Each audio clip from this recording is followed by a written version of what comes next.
జై శ్రీరామ్. అందరికీ నమస్కారం. వెల్కమ్ టు న్యూస్ అఖండ. నేను మీ కస్తూరి శ్రీధర్. మిత్రులారా, చాలా మంది ఇప్పటికి కూడా భారతదేశం అంటే చులకనగా మాట్లాడుతూ ఉంటారు. అదో అమెరికా చూడండి, అదో ఫ్రాన్స్ చూడండి, అదిగో ఆ దేశం చూడండి, ఇదిగో ఈ దేశం చూడని చెప్పేసి. మన దేశం ఎందులో తక్కువ?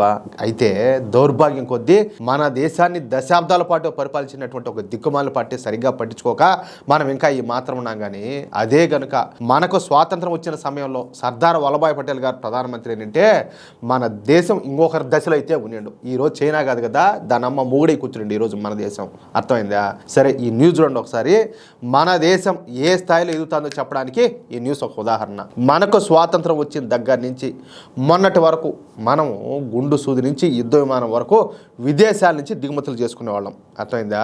ప్రతి దానికి కూడా విదేశాల మీదే ఆధారపడి బతకాల్సి వస్తూ ఉన్నది. అందుకు కారణం వచ్చేసి మన దేశంలో సరైనటువంటి పరిశోధనాశాలలు లేకపోవడం. అర్థమైందా? ల్యాబొరేటరీలు అంటారు కదా, అవి. దాంతోపాటు పరిశోధనలు చేసేటటువంటి స్కాలర్లకు సరైన స్టైఫండ్ ఇవ్వకపోవడం, అలాగే యువతను ప్రోత్సహించకపోవడం, ఉన్నటువంటి పరిశోధనాశాలలో కూడా సరైనటువంటి ఫెసిలిటీలు లేకపోవడం, అదేవిధంగా టెక్నాలజీ అభివృద్ధిలో ప్రైవేటు రంగాన్ని ఏ మాత్రం కూడా ప్రోత్సహించకపోవడంతో మనం ఈ విధంగా మొన్నటి వరకు అన్ని రంగాల్లో ముఖ్యంగా టెక్నాలజీలో బాగా వెనకబడిపోయినాం.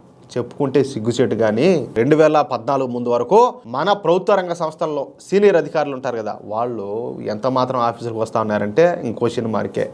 ఇప్పుడన్నా చాలా చోట్ల ఈ బయోమెట్రిక్ సిస్టమ్ వచ్చి చాలా వరకు టైంకి ఆఫీసులకు వస్తున్నారు. కానీ ముందైతే ఎంత మాత్రం వస్తూ ఉన్నారంటే వచ్చినా కూడా నిద్రపోతా ఉన్నారంట.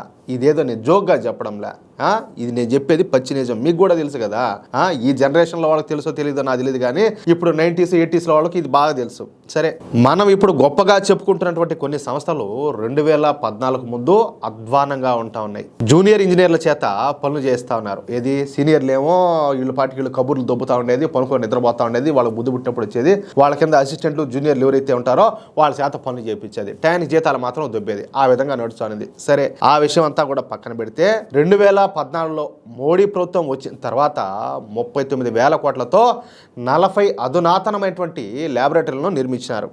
ఒక్కొక్క పరిశోధనాశాలలో 2,000 మంది పరిశోధనలు చేసే విధంగా ఆ ల్యాబ్స్ అయితే నిర్మించారనమాట. ఇక్కడ పరిశోధనలు చేసే స్కాలర్లకు నెలకు ఏకంగా 75,000 రూపాయలు స్టైఫండ్గా ఇస్తున్నారు. అంతేకాకుండా వాళ్ళకు లాడ్జింగ్, బోర్డింగ్ అన్నీ ఫ్రీగా ఇస్తారనమాట. అంతేకాకుండా స్కాలర్లకు కావాల్సినటువంటి అన్ని సౌకర్యాలను, అదేవిధంగా హార్డ్వేర్ను కూడా అందిస్తున్నారు. అదే స్థాయిలో ప్రైవేటు రంగాన్ని కూడా ప్రోత్సహిస్తున్నారు. చాలా మంది అంటా ఉంటారు, ఆదాని అంబానీలకు దోషి పెడుతున్నాడు మోడీ అని. ఈ పోరంబోక ముండలారా కాదురా, ఏం మాట్లాడతారు మీరు? కొంచెం అన్నా తెలివి ఉండదా? ఇప్పుడు దేశంలో ఉండేవాళ్ళు అన్ని వ్యవస్థలు అందరూ ప్రజలంతా కూడా కాదు, దాంట్లో భాగస్వామ్యం అయితేనే కదా దేశం అభివృద్ధి చెందుతుంది. కేవలం ప్రతిదీ కూడా ప్రభుత్వమే చేయాలా, అన్ని ప్రభుత్వాలే చేయాలంటే ఇంక మనం ఉండేది ఎందుకు? సంకలనం నాకనా? ఎవరు బూట్లు నాకను? ఇప్పుడు సరే, మీరే ఏదైనా కాంట్రాక్ట్ ఇస్తారయ్యా, మీరే ఎవరికైనా కాంట్రాక్ట్ ఇస్తారు, లేదా మీరు ఒక ఇల్లే కట్టించుకుంటారో ఏం చేస్తారు మీరు? మీకు నచ్చిన వాళ్ళకు ఎవరైతే క్వాలిటీ మెయింటైన్ చేస్తారో, ఎవరైతే తక్కువ డబ్బుతో పూర్తి చేస్తారో, ఎవరైతే సమర్థలో వాళ్ళు పిలిచిస్తారో, ఏది మీ ఇంటి పని చేసేదానికి కూడా. అదే విధంగా ఇప్పుడు ప్రైవేట్ సంస్థలకు ఇచ్చినా కూడా వాళ్ళు సమర్థలో కాదో, వాళ్ళు సరే వాళ్ళ క్వాలిటీతో నైపుణ్యంతో చేస్తారా లేదని చెప్పేసి అన్ని ఆలోచన చేసే కదా ప్రైవేట్ సంస్థలు కూడా ఇస్తారో. పిచ్చోళ్ళే ఇస్తారా? ఊరికైనా నోటికి వచ్చేట్టు మాట్లాడేదే, ప్రతి ఓడు కూడా మాట్లాడేవాడే ముడ్డి మూతి లేకుండా పొరంబో కొడకలారా. సరే, ఈ ప్రైవేటు టెక్నాలజీ సంస్థలకు వడ్డీ లేని రుణాలు కూడా అందజేస్తారు. వారి యూనిట్లు ఏర్పాటు చేసుకోవడానికి ఉచితంగా భూములను కూడా ఇస్తున్నారు. ఇక్కడ మరొక విషయం ఏంటంటే, ఉన్నతమైనటువంటి ప్రతిభ కనబరిచే టెక్నాలజీ సంస్థలకు పెద్ద ఎత్తున నిధులు కూడా అందజేస్తున్నారు. ప్రోత్సాహకాలు, సబ్సిడీలు అనేవి ఉండనే ఉన్నాయి. ఇప్పుడు సరే, అసలు విషయానికి వస్తే ఈ ప్రపంచంలో అత్యంత క్లిష్టమైనది వచ్చేసి ఇంజిన్ టెక్నాలజీ.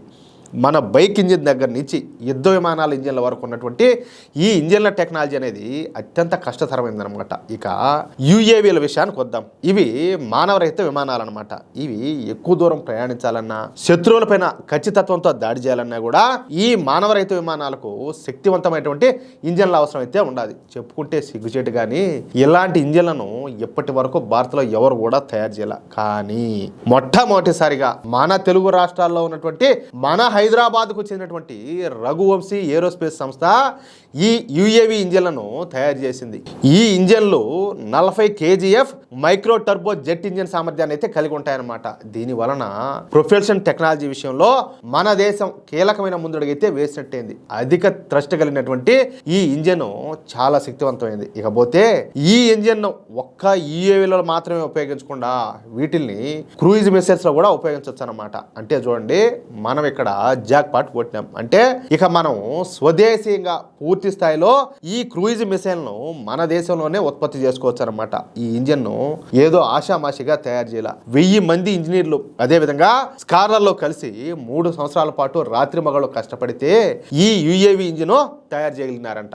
ఈ విధంగా ఒక్కొక్క విషయంలో భారత్ ఇప్పుడు వేగంగా అడుగులేస్తా దూసుకుపోతా ఉండడం ఇక్కడ గొప్ప విషయం. అది నరేంద్ర మోడీ గారు భారత ప్రజలను తలెత్తుకొని గర్వపడేటట్టు చేస్తున్నారు. అంతే కదా, ఎంతసేపటికి పక్క దేశాల మీద ఆధారపడతా ఉంటే, పక్కనోడి మీద ఆధారపడతా ఉంటే ఇంకా నీ శక్తి ఏంది, నీ సామర్థ్యం ఏంది, నీ తెలివితేటలు ఏంది, నీ టెక్నాలజీ ఏంది, నీ దమ్మేంది అంటాలే. అందుకనే మన కాళ్ళ మీద మనం నిలబడుకోగలిగేటట్టు, మనంతట మనము మన ఆయుధాలు మనం తయారు చేసుకోగలిగేటట్టు ప్రతి ఒక్క విషయంలో కూడా నరేంద్ర మోడీ గారు ఒక పెద్ద దిక్కులా నిలబడి దేశాన్ని ముందుకు తీసుకెళ్తున్నారు. అది విషయం. మిత్రులారా, ఈ న్యూస్ కనుక మీకు నచ్చినట్లయితే ఖచ్చితంగా ఈ న్యూస్ నలుగురికి షేర్ చేయండి.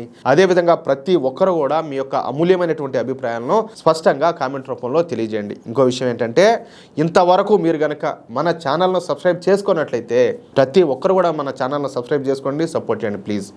జై శ్రీరామ్, జై హింద్.